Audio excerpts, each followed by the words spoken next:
Hi folks, this is Jake from Tier 3 Tactical. Today we're going to be talking about a little research review I did called the Functional Fitness Hypertrophy Plan, what 200 research studies recommend. We're going to be talking about reps, sets, what movements you might want to do, as well as generally how you should gain muscle mass scientifically speaking. Let's get right into it. All functional fitness athletes need to increase their muscle mass. In fact, top-level competitors carry as much muscle mass on their frame as they're biologically able. I did an analysis a while back where I compared natural bodybuilders to top-level functional fitness athletes, and surprise, surprise, they have almost exactly the same amount of muscle mass. So there is a reason that is the case. You need to gain muscle mass to increase your strength. There are two ways to increase your strength. One of those is to gain muscle mass, and then the other is increase your neurological efficiency, or your neural efficiency, sometimes you'll hear it said. This allows you to increase your strength with the same amount of muscle mass. You're getting more fibers that are firing sequentially or all together to lift weight. The other big way to gain muscle mass is increase the size of the muscle. Generally speaking, a bigger muscle fiber will be able to move more weight. It is a key predictor of performance, your strength to weight ratio. These top level athletes that win the games every year almost inevitably have the greatest strength to body weight ratio. So let's get into the basics of actually gaining muscle. We're not talking about stuff you read in magazines and things like that. We're talking about actual scientific research here. And research has validated there are three primary mechanisms to gain muscle. The first is creating mechanical tension. Now, this is created when you use weights. The larger the weight, the more mechanical tension, the more your body reads that as a desire or necessity to increase your muscle fiber size to deal with that kind of tension. The second mechanism is the muscle damage. Now, the greater damage your muscles incur, your cells will then give off certain signals to your body, and your body will then increase production of proteins and amino acids and things like that ultimately will increase the size of your muscle fibers. So the more damage they incur, the more muscle growth they have. This is best thought of in terms of micro damage, not macro damage like a accident or cutting the muscle fibers or crushing them. Lastly, metabolic stress. This is what you feel whenever you're doing any anaerobic work. That burning in your muscles, that is actually the accumulation of certain metabolites in your muscle cells, and that is designed to get you to stop doing that so your body can recover. But those buildup of metabolic waste products actually do signal your body to increase muscle mass. Now let's get into the research. Researchers performed a meta-analysis where they looked at 200 research studies.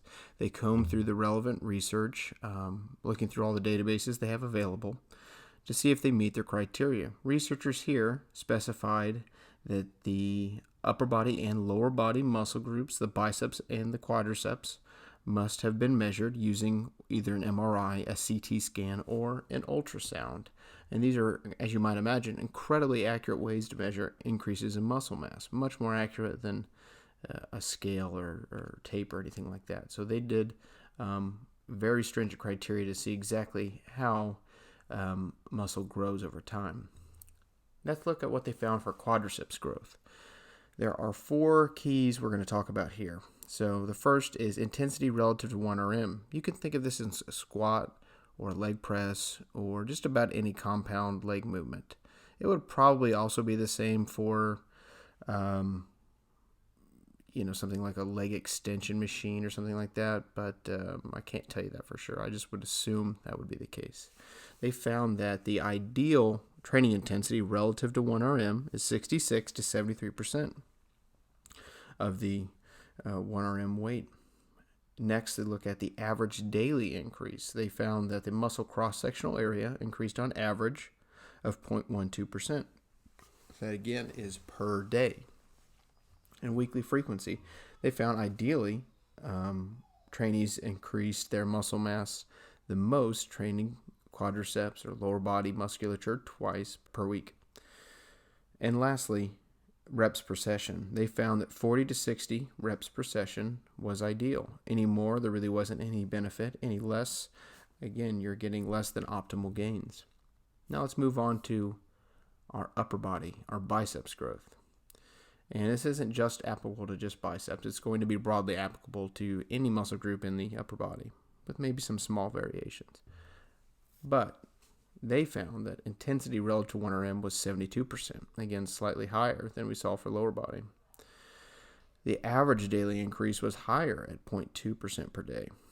And then weekly frequency, ideally trained 3 times per week. And then lastly, reps per session, we're looking at 42 to 66 reps per training session. Anything more, there wasn't an appreciable benefit for gaining muscle mass. Anything less, again, less than optimal. So using these numbers, let's take a little example here. So if you have 14-inch arms and you want to go 15-inch arms, how long would it take to put that inch on your arms? That requires a cross-sectional increase of 6.7%. That would be at a 0.2% increase each day from our bicep study. That would give you 34 training days, or an average of around 10 weeks to put that amount of muscle mass on. The important thing to note is, while this is kind of an interesting thought experiment, you aren't the average.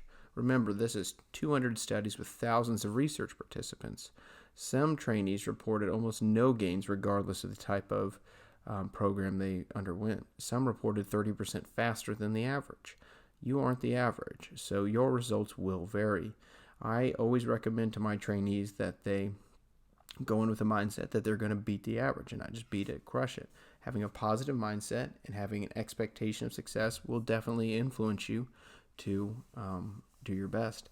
And lastly, you're going to need a solid program to gain muscle.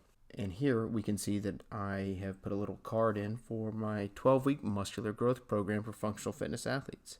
It's one of my newer premium programs, and it has been quite successful, either testing it with myself and my home gym athletes, and I've had a lot of positive feedback. So if you want to continue doing functional fitness work, WODs, Metcons, but you want to grow muscle mass and gain a little bit of strength, this is the program for you. If you like this kind of video, check out the article linked below, and don't forget to like, subscribe, and if you have any questions about it, just leave a comment below, and I'd be happy to talk with you further about it. Thanks.